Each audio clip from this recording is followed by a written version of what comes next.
Good morning. So today is Friday. It's holiday. Yes, it's double pay. And may pasok ang person ngayon. So ngongo ako dahil may sipon ubo ako. And kailangan pumasok sa work. And kailangan energetic today kasi nga double pay. Nakakahiya naman. So anyway, good morning guys. Sa mga day off ngayon, enjoy your day off. And yes, bayad ka naman, di ba? Day off ka na, bayad ka. And yes, may baon ako. Ulam ko ngayon ay pritong galunggong and then yung sinabawang lapu-lapu. So medyo malamig ngayong umaga. It's 5 o'clock in the morning. Naglalakad ako palabas sa gate para sakayan. Have a good day everyone. Happy weekend.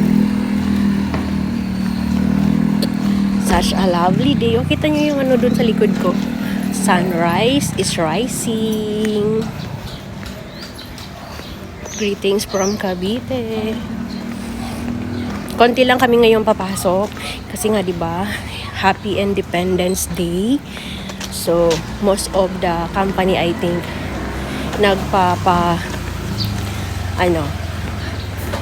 rest day. So, during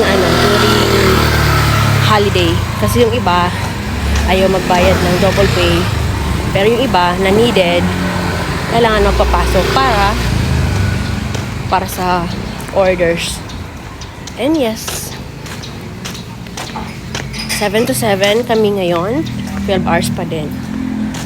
So, it's a good thing. Kasi Sunday, Monday pa naman yung day off ko.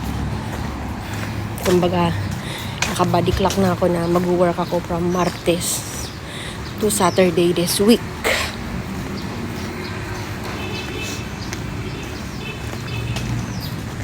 Ang aga na bukas ng mga tindahan.